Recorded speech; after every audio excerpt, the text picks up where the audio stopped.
Good morning, everybody, and thank you for joining me in another episode of the Tia Talk podcast.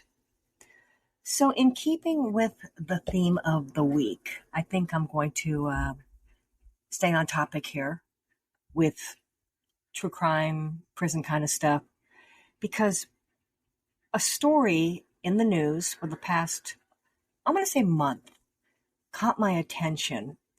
And for the sake of sounding somewhat jaded, when I first heard the story, I'm like, oh, okay, yeah.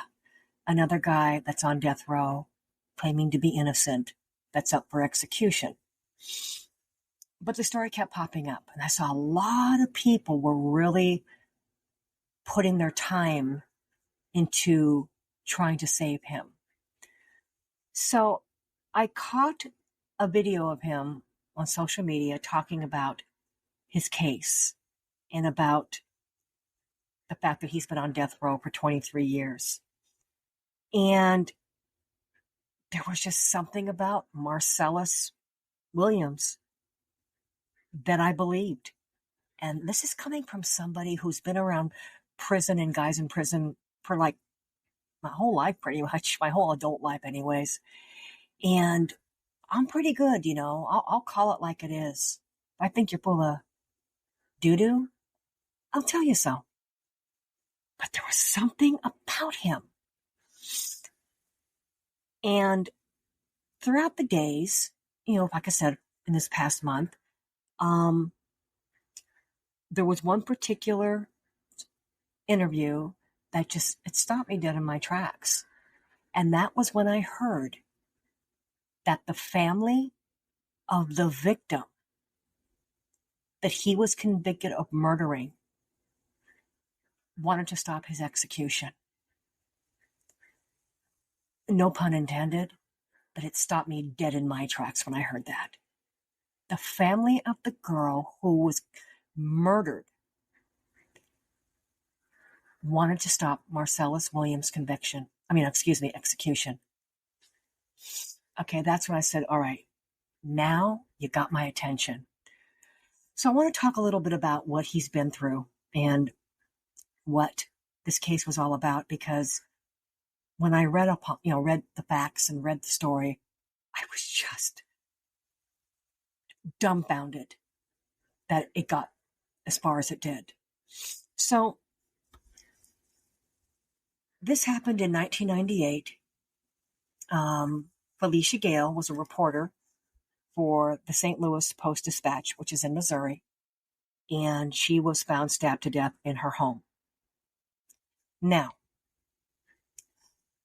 the perpetrator left considerable forensic evidence, including fingerprints, footprints, hair, and trace DNA on the murder weapon, which was a knife. Okay? I'm going to repeat this. Considerable forensic evidence was left behind. Fingerprints, footprints, hair, and trace DNA on the murder weapon. Now let me just get to the point. None of it ended up matching Marcellus Williams. Yet, he was convicted. And let me tell you how he was convicted. His conviction was based completely on two witnesses. Not two eyewitnesses, not even that, which can be very inaccurate. Two hearsay witnesses. Okay? One of them, a man named Henry Cole, was an inmate who came forward at the time and said that at some point Marcellus Williams confessed to him. Mind you, Henry Cole had a very lengthy criminal record. All right. And after his statement, he then directed the police to yet another hearsay witness, a woman named Laura Asaro. And I guess she had briefly dated Marcellus Williams, who also had a very long criminal record. Now, both Laura Asaro and Henry Cole had pending cases against them. And apparently, not only were they offered some deal and a potential for a reward, but they called that being incentivized. Okay? They were incentivized, meaning there was an incentive for them to suddenly come forward with this hearsay evidence. So both came forward and said, oh yeah, Marcellus Williams confessed to us. So the information that they gave the police, all of it could be found in the media, and police already had it in their discovery, in their evidence. So nothing was like earth-shattering. They didn't have this smoking gun piece of evidence to give to the police.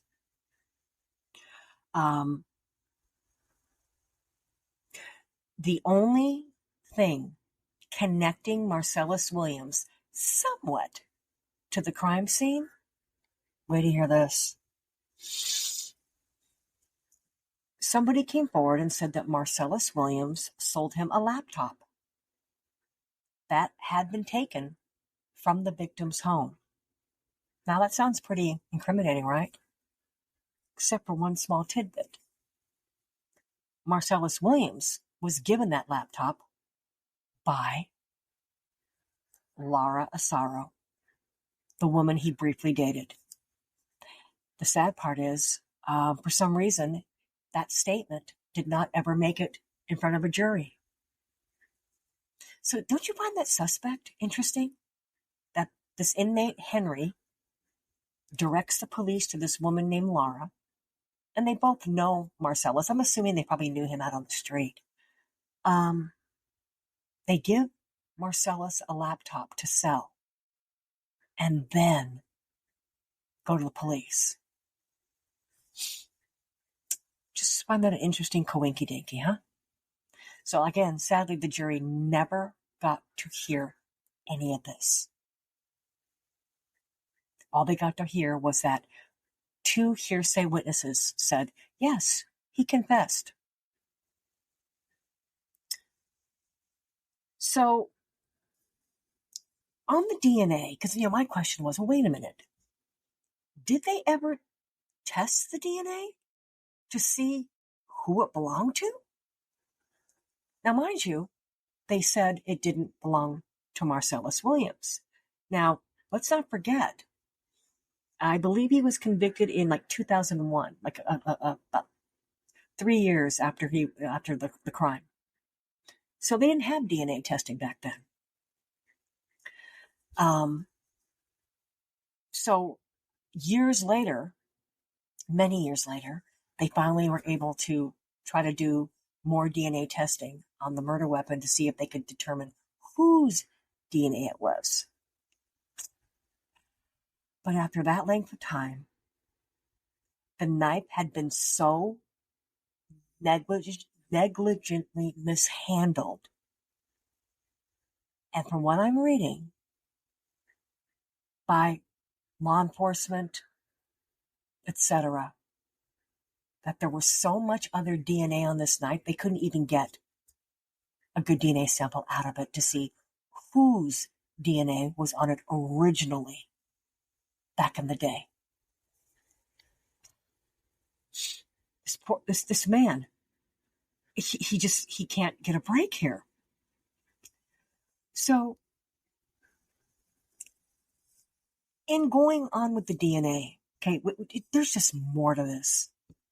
So, 9 years ago when they did try to retest this DNA, so that would be 2016, okay. The Missouri Supreme Court stayed Marcellus Williams' execution because he was supposed to be executed back then, and appointed a special master. And I'm not quite sure what that is, maybe like a special team or a special person to review the DNA testing of potentially exculpatory, I never could say this word, exculpatory evidence. So in 2016, it did show that Mr. Williams was not the source of the DNA.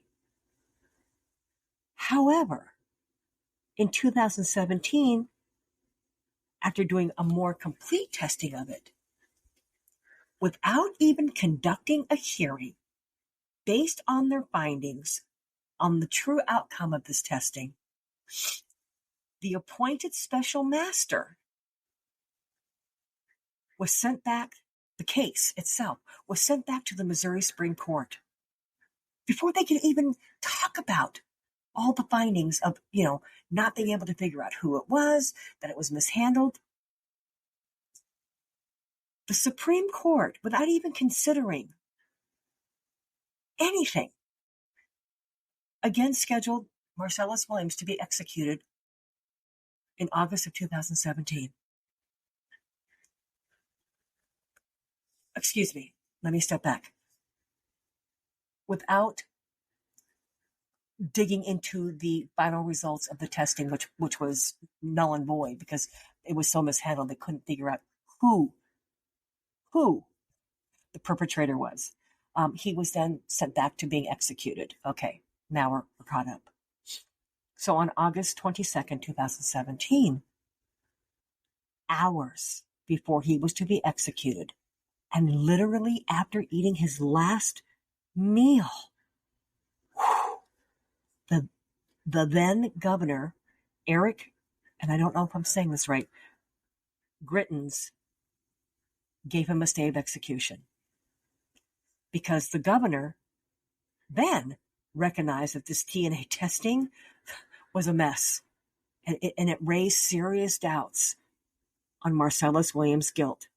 So he then convened a board of inquiry to investigate the case more. Under Missouri law, the stay of execution was to remain in place until the board of inquiry concluded its review and issued a formal report. Okay, you heard that, right? So 6 years later, in 2023, God, 6 years waiting for more answers. The board of inquiry's review remained ongoing. By then they had a new governor, Governor Mike Parson. Without warning or any notification,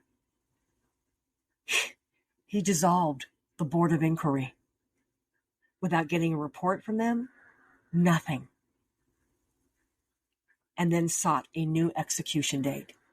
Like, my head is spinning right now, and I hope you're following this. My head is spinning.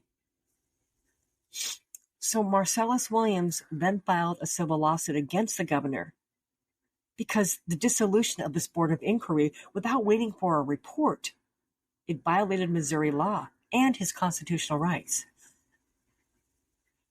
So the governor put in a motion to dismiss this case, like basically throw Marcellus Williams, case out the window. But a judge stepped in and denied that. So you're thinking, oh, great, Marcellus Williams has a chance. Governor Parson then convinced the Missouri Supreme Court to intervene. And in June of 2024, the Missouri Supreme Court dismissed Marcellus Williams' lawsuit and immediately scheduled his execution. Again. I think the third time now. So there's so much going on here. Again, by now, the victim's family has said, no, we agree. Something's not right. Please don't execute him. This is the victim's family. So, in a desperate attempt to save his life, the prosecuting attorney at the time agreed that they should stop this execution. prosecuting attorney. So what he did, and this is a desperate move, but I get it. I get why they did it. They got Marcellus Williams to agree to what they call an Alford plea. What that is, it's controversial. It's you go ahead and admit that the state has enough evidence to support their conviction, but you're not admitting any guilt.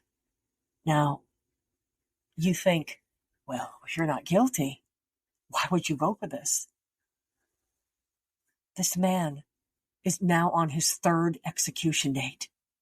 And after all that has happened to him, I would have absolutely done the same thing. There is no way I would have taken a chance again. So the prosecuting attorney agreed to let Marcellus Williams live if he did an Alford plea, and he would be given a sentence of life without parole. The victim's family even agreed to this. They supported this. So on August 21st of this year, the circuit court entered this judgment based on everybody agreeing to it.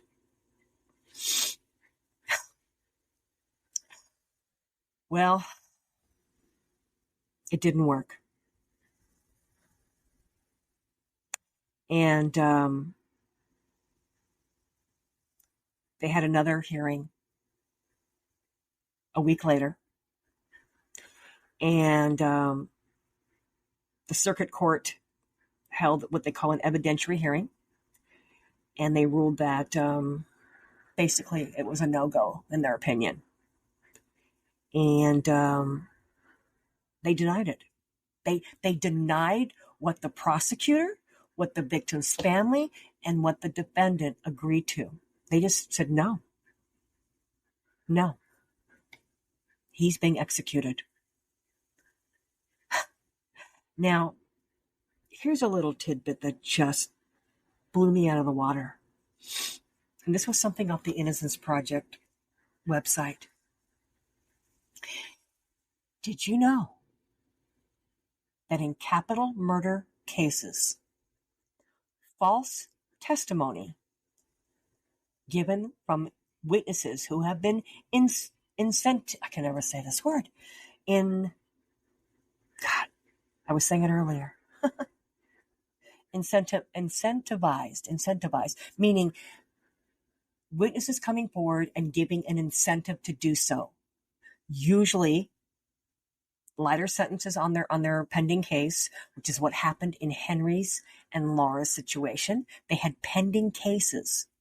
So they were being given, who knows, maybe dropping the charges altogether, a lighter sentence, and a reward. Those type of witnesses are responsible for 49.5% of wrongful convictions. Did you hear me? Using those type of witnesses, they are responsible for almost half of the wrongful convictions.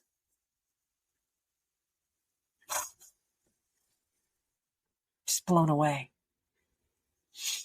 The other thing that was pretty crummy, Marcellus Williams being a black man, convicted for murdering a white woman. His jury was comprised of 11 white people and only one black person. Now, I don't care what you say. In something like this, especially back, now remember now, this was back in the day. Race definitely played a part. It doesn't, let's put it this way, it sure doesn't help. So he didn't even have a fair jury poll.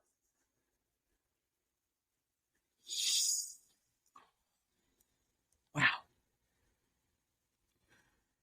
So despite all of this, on September 24th at 6 p.m., Marcellus Williams was executed.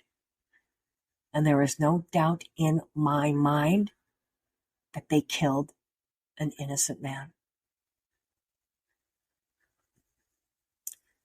So I will dedicate this episode to him and to all the other wrongly convicted people. Because you may think I'm being naive, but let me tell you something. You go on the Innocence Project website, you watch the Netflix special, The Innocence Files, and you look at the people that have been released from prison decades later. And you tell me I'm naive. In memory of Marcellus Williams.